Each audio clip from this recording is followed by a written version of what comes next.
പ്രിയ വിദ്യാർത്ഥി സുഹൃത്തുക്കളെ എല്ലാവർക്കും കേരള ടെക്സ്റ്റ് ബുക്കിലേക്ക് സ്വാഗതം.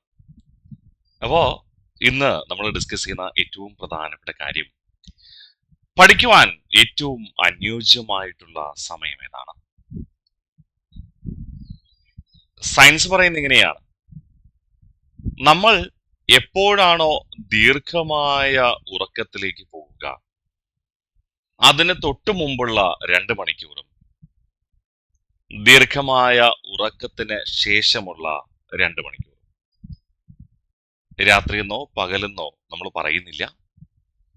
എപ്പോഴാണോ ദീർഘമായ ഉറക്കത്തിന് പോകുന്നത്, അതിന് തൊട്ടു മുമ്പുള്ള 2 മണിക്കൂറും അതിന് ശേഷമുള്ള 2 മണിക്കൂറും നമ്മൾ എന്താണോ പഠിക്കുന്നത് അല്ലെങ്കിൽ എന്താണോ ചെയ്യുന്നത്, അതായിരിക്കും നമ്മുടെ മെമ്മറിയിൽ ഏറ്റവും കൂടുതൽ ഉണ്ടാവുക. നിങ്ങൾ തന്നെ സ്വയം ഒന്ന് ചിന്തിച്ചു നോക്കി. ഉച്ചയ്ക്ക് ഫുഡ് കഴിച്ചിട്ട് 2 മണി മുതൽ 3 മണി വരെ ഉറങ്ങുന്നത് ദീർഘമായ ഉറക്കമല്ല, മറിച്ച് ഇപ്പൊ നൈറ്റ് ഡ്യൂട്ടിയൊക്കെ ചെയ്യുന്നവർ പകൽ സമയത്ത് ദീർഘമായി ഉറങ്ങാറുണ്ട്. 10 മണിക്കൊക്കെ കിടന്ന് ഉറങ്ങിയിട്ട് വൈകിട്ട് 4 മണിക്ക് എണീക്കാറുള്ളൂ. സാധാരണത്തിൽ മറ്റുള്ളവര് നൈറ്റ് ഡ്യൂട്ടി ഇല്ലാത്തവരൊക്കെ ആണെങ്കിൽ സാധാരണഗതിയിൽ ജോലി തിരക്കൊന്നും ഇല്ലാത്തവരാണെങ്കിൽ രാത്രിയായിരിക്കും ഉറങ്ങുക, അല്ലെ? നമ്മളൊരു 10 മണിക്ക് ഉറങ്ങുന്നവരുണ്ട്, 9 മണിക്ക് ഉറങ്ങുന്നവരുണ്ട്, 11 മണിക്ക് ഉറങ്ങുന്നവരുണ്ട്, 12 മണിക്ക് ഉറങ്ങുന്നവരുണ്ട്, ലേറ്റായി എണീക്കുന്നവരുണ്ട്, നേരത്തെ എണീക്കുന്നവരുണ്ട്. എനിവേ, നമ്മളൊരു 10 മണിയാകുമ്പോൾ ഉറങ്ങുകയാണെന്ന് വിചാരിക്കുക. രാവിലെ 5 മണിക്ക് എണീക്കും. 10 മണിക്ക് ഉറങ്ങുന്നതിന് മുമ്പ് 2 മണിക്കൂർ നിങ്ങൾ എന്താണോ ചെയ്യുന്നത്, അതായിരിക്കും നിങ്ങൾ ഉപബോധ മനസ്സിലുണ്ടാവുക. ഉറങ്ങുന്നതിന് തൊട്ടു മുമ്പുള്ള 2 മണിക്കൂർ എന്താണോ ചെയ്തത്, ആ കാര്യങ്ങൾ ഉപബോധ മനസ്സിലൂടെ നിങ്ങൾ സ്വപ്നങ്ങളായി കാണുന്നു. ഉപബോധ മനസ്സിലൂടെ അത് ഇങ്ങനെ വന്നുകൊണ്ടേയിരിക്കും. തുടർന്ന് രാവിലെ എണീറ്റിട്ട് അടുത്ത 2 മണിക്കൂർ നിങ്ങൾ എന്തൊക്കെയാണോ ഓർമ്മിച്ചെടുക്കുന്നത്, അത് മറന്നു പോവുകയുമില്ല. അപ്പൊ നിങ്ങൾ പഠിക്കുകയാണെങ്കിൽ പകൽ സമയത്ത് പഠിക്കുന്നുണ്ട്, ഒരു കുഴപ്പമില്ല. പകൽ സമയത്തൊക്കെ പഠിക്കാം. പഠിച്ചിട്ട്, കാരണം നമ്മൾ പഠിക്കുക എന്ന് പറയുമ്പോൾ കുറച്ച് സമയം എടുക്കുന്ന കാര്യമാണ്. എന്തുകൊണ്ട് ഇങ്ങനെ വന്നു, അല്ലെങ്കിൽ എന്തുകൊണ്ടാണ് ഇതിന്റെ ഉത്തരം ഇതായി മാറിയത്, മറ്റൊരു ഉത്തരം വന്നുകൂടാത്തത് എന്ത് എന്നൊക്കെ നമ്മൾ പഠിക്കുകയാണ്.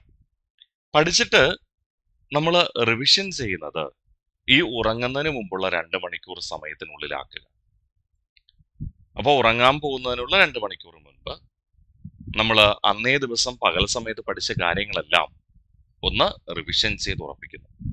എന്നിട്ട് ഉറങ്ങുന്നു. ഉറങ്ങി എണീറ്റ ഉടൻ സാധാരണ നമ്മൾ മൊബൈലാണ് നോക്കുക, മൊബൈൽ നോക്കരുത്. പകരം തലേ ദിവസം രാത്രി ഉറങ്ങുന്നതിന് മുമ്പ് വായിച്ച കാര്യങ്ങൾ, റിവിഷൻ ചെയ്ത് വെച്ച കാര്യങ്ങളല്ലേ, അത് വീണ്ടും ഒന്നുകൂടി എടുത്ത് റിവിഷൻ ചെയ്യുക. നിങ്ങൾ മറക്കത്തില്ല, 100% മറക്കത്തില്ല. ഓക്കെ, അപ്പൊ പകൽ സമയത്തെല്ലാം പഠിക്കുക. പഠിച്ച കാര്യങ്ങൾ രാത്രി ഉറങ്ങുന്നതിന് തൊട്ടു മുമ്പുള്ള 2 മണിക്കൂർ സമയത്തിനുള്ളിൽ റിവിഷൻ ചെയ്യുക. ആ റിവിഷൻ ചെയ്ത കാര്യങ്ങൾ രാവിലെ എണീറ്റ ഉടൻ റിവിഷൻ ചെയ്ത് ഉറപ്പിക്കുക. മറക്കില്ല. പലപ്പോഴും നിങ്ങൾക്ക് അറിയാമല്ലോ, എല്ലാ ദിവസവും പഠിക്കുന്ന കുട്ടികളുണ്ട്. ഇപ്പൊ ഓഫ്ലൈൻ സെന്ററിലൊക്കെ ആണെങ്കിൽ സ്വാഭാവികമായിട്ട് എല്ലാ ദിവസവും അവിടെ ടെസ്റ്റ് അസൈൻ ചെയ്യും, അല്ലെ? റാങ്ക് ഫെയിൽ എന്നൊക്കെ പഠിച്ചുകൊണ്ട് വരണം, പരീക്ഷ എഴുതാൻ പറയും. എല്ലാ ദിവസവും പരീക്ഷ എഴുതി നല്ല മാർക്ക് കിട്ടുന്ന കുട്ടികളുണ്ട്. ഇവര് ആ ഏരിയ കാണാതെ പഠിച്ചവരല്ല, മറിച്ച് തലേ ദിവസം ഒന്ന് വായിച്ചിട്ട് വന്നു. വായിച്ചിട്ട് വന്നപ്പോൾ പിറ്റേ ദിവസം താൽക്കാലിക മെമ്മറിയിലുണ്ട്, ഇവർ എഴുതി വെച്ചു. പക്ഷെ ഇവര് റിവിഷൻ ചെയ്തില്ല. എല്ലാ ദിവസവും പഠിക്കുന്നുണ്ട്, എല്ലാ ദിവസവും മാർക്ക് കിട്ടുന്നുണ്ട്, അല്ലെങ്കിൽ നല്ല മാർക്ക് കിട്ടുന്നുണ്ട്. പക്ഷെ പരീക്ഷയ്ക്ക് പോയി PSC പരീക്ഷ എഴുതുമ്പോൾ കിട്ടുന്നില്ല. കാരണം എന്താ? കൃത്യമായ റിവിഷൻ ഇല്ലാത്തത് കൊണ്ടാണ്. എല്ലാ ദിവസവും പഠിക്കുന്നുണ്ട്, പക്ഷേ പഠിക്കുന്ന കാര്യങ്ങൾ നിശ്ചിത ഇടവേളകളിൽ റിവിഷൻ ചെയ്യണം. അപ്പോൾ തിങ്കൾ തൊട്ട് വെള്ളി വരെ നമ്മൾ പകൽ സമയത്തൊക്കെ മൊത്തം പഠിക്കണമെന്ന് വിചാരിക്കുക, അല്ലെങ്കിൽ 2-3 മണിക്കൂർ പഠിക്കണമെന്ന് വിചാരിക്കുക. അത് ഉറങ്ങുന്നതിന് മുമ്പ് റിവിഷൻ ചെയ്യുന്നു. ഉറങ്ങി എണീറ്റ ഉടൻ റിവിഷൻ ചെയ്യുന്നു. അത് കഴിഞ്ഞിട്ട് ശനി ഞായർ ദിവസങ്ങളിൽ ആ ഒരാഴ്ചത്തെ കാര്യങ്ങൾ, അല്ലെങ്കിൽ നമ്മൾ നേരത്തെ പഠിച്ച കാര്യങ്ങൾ, ഒരാഴ്ച മുമ്പ് 2 ആഴ്ച മുമ്പ് പഠിച്ച കാര്യങ്ങൾ പൂർണ്ണമായിട്ടൊന്ന് റിവിഷൻ ചെയ്യാൻ പരിശ്രമിക്കണം. നിശ്ചിത ഇടവേളകളിലെ റിവിഷനാണ് നിങ്ങൾക്ക് ഏറ്റവും അനുയോജ്യമായ മാർക്ക് നേടിത്തരിക.